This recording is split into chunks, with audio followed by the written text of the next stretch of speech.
Por herencia familiar debería haber sido hincha de Boca, por el barrio debería haber sido hincha de San Lorenzo, pero en el año 71 Carlos Bianchi cometió algún pecado en la cancha de San Lorenzo y me hice de Vélez. Ya mostrando un poco de rebeldía desde chiquito. Y me siento un poco como el pibe que viene de las inferiores, porque nunca había pensado yo en escribir. No soy escritor, en realidad siempre me dediqué a la música, soy músico y escribía canciones y siempre estuve mucho más relacionado con la poesía que con la narrativa.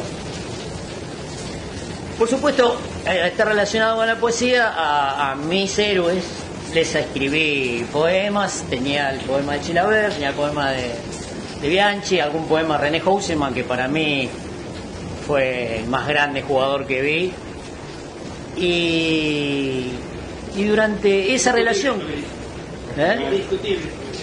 Bueno, yo soy absolutamente... Claro, sí, soy un fundamentalista. Decía, con este tema de la relación con la música me llevó a estar relacionado con el video y con el cine. Y en el año 2010, justo en el año del centenario de Vélez, en Vélez Sarsfield se dio un curso de cine.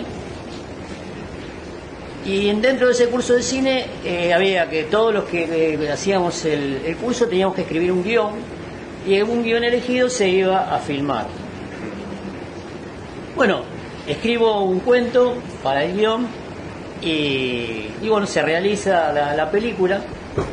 Después de la realización tuvimos como 3 meses de edición, y la edición la hacíamos en unos horarios un poco raros, porque teníamos que usar la isla de edición en momentos en los que no se estaba usando comercialmente. O sea que yo me venía de Escobar a Liniers, en realidad estaba un poco más allá la zona de edición, y editábamos entre las 11 de la noche y las 4 de la mañana, horarios así.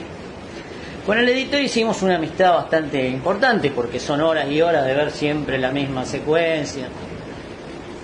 Cuando terminamos durante esa realización, me empezó a comentar por qué no escribía historias, porque la historia que había escrito estaba buena y que por lo que charlábamos tenía mucha tribuna, mucho fútbol, mucha memoria, y encima era hincha de Vélez, que ser hincha de Vélez es un caso raro. Y eso me quedó flotando en la cabeza.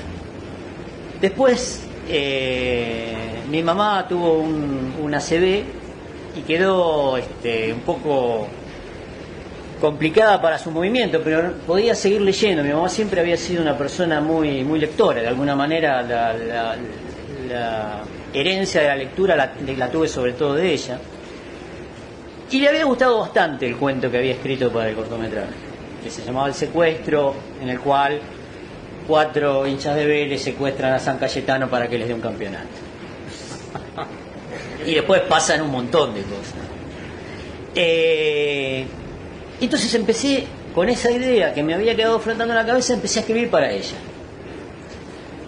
Como no soy escritor, los cuentos tienen historias de humor, tienen historias que me pasaron, historias que me hubieran gustado que pasaran, pero no solamente están relacionadas con Vélez.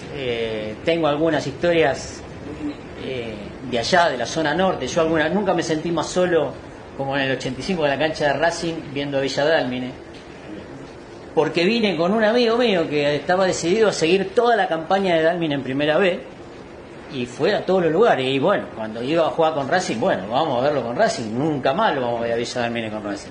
Y fuimos a la cancha de Racing y estábamos solamente nosotros dos en toda la tribuna, contra todo el cilindro lleno. Era una sensación de 4-1, ¿no? 4-1, un gol Y en Campana perdí. De Guerrero, sí. En Campana perdieron. Entonces empecé a escribir. Pero empecé a escribir pensando ya con una estructura futbolística. Digo, voy a escribir un libro de fútbol, pero con una estructura futbolística. Entonces pensé, tengo 5 poemas, voy a escribir 11 cuentos.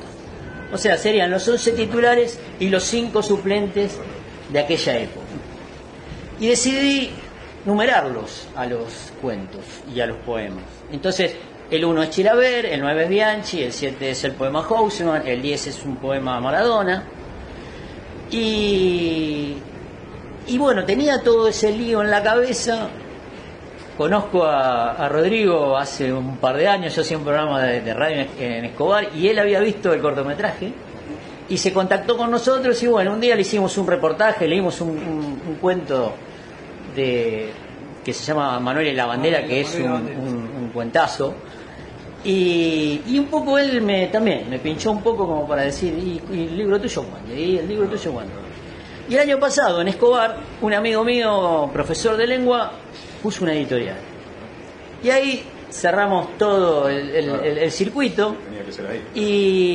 Y bueno, a fin del año pasado, porque también en ese tema yo era muy cabulero, y cuando me decidí a hacerlo ya no había tiempo para hacerlo antes de fin de año, pero le dije, es el 17 y si no es en el 19. Y bueno, fue en el 17 y terminamos haciendo la presentación rápidamente, y recién ahora, hace 15 días, pudimos presentarlo en el Club Villa Valier en Escobar con una presentación, digamos, organizada. Un poco llegué a la literatura de casualidad. Unas cositas. Te Sí. pregunto, creo que hay un cuento que se llama algo así como ¿Cómo matar a Julio Grondona? O algo así. No. El cuento se llama Siete Locos. Ah, Un poco, bueno, yo soy un o gran... es como lo trata de eso, ¿no? Sí, Ah, soy un gran admirador de Roberto Art. Y el tema son 7 hinchas de Independiente que se conocen en la década del 70 y viven toda la época gloriosa de Independiente.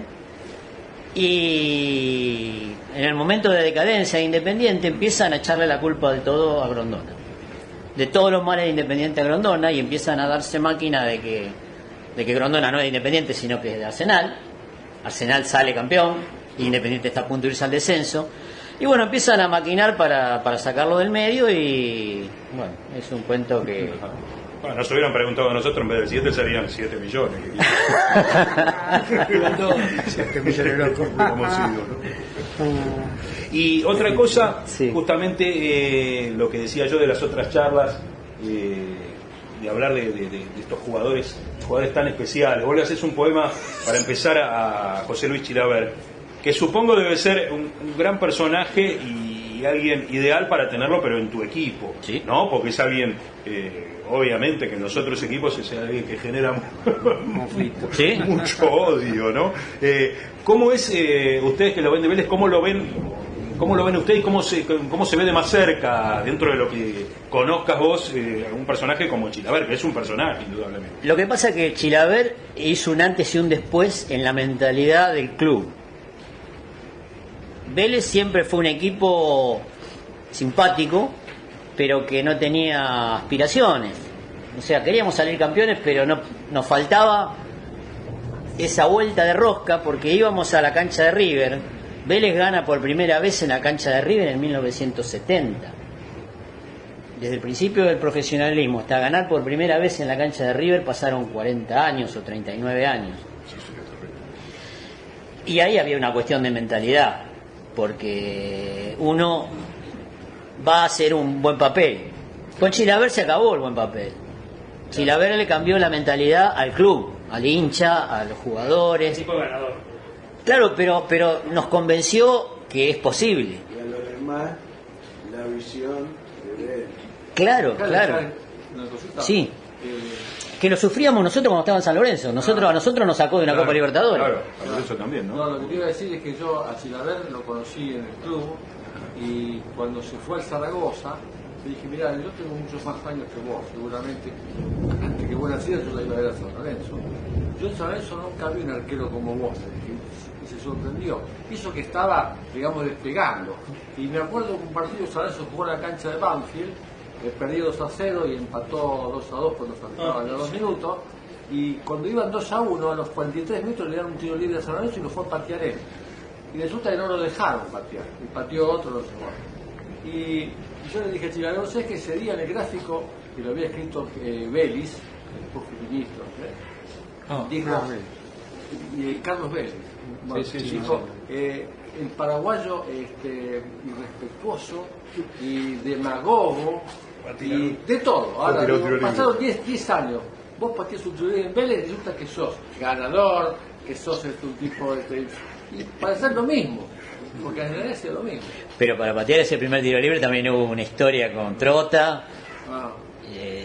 Trota no quería, se pelearon en la mitad de la cancha y Chilaver fue igual. Mira, una vez yo era dirigente de San Lorenzo, jugaba San Lorenzo creo que con Platense en la cancha de Vélez, estábamos un grupito así de dirigentes, éramos 4 o 5, y entra un auto con los vidrios polarizados, ¿sí? Se baja Chilaver, ¿no? Y uno de los que estaba conmigo le había dado de comer a Chilaver con los pizzas de Paraguay y lo llevaba a la casa y todo. Él entró y dijo, perdón, permiso, saludó. El tipo en la cancha es un villano, pero fuera de la cancha la verdad que es un tipo amoroso, por lo menos por lo que yo lo vi, ¿no? Sí, entonces... Sí, no, te decía... Una gran personalidad, sobre todo. Claro, a mí me parece que hace un personaje, que hacía un personaje adentro de la cancha que le daba muchos frutos, porque inclusive le sacaba presión a los compañeros. Porque cuando él hacía una declaración fuerte ante un partido con Boca o con River o algún partido importante, al final del partido, el primero que iban a ir a buscar era Chilaver. Entonces los compañeros como que jugaban más sueltos. Pues el hecho de tener el segundo récord mundial de goles de un arquero es meritorio. Claro, y de alguna manera es el que digamos, lo que hizo Fontana Rosa a la literatura futbolera fue lo que hizo Chilaver a los arqueros goleadores. Fue el que les dio el coraje para ir a... Es posible. Claro. Sí.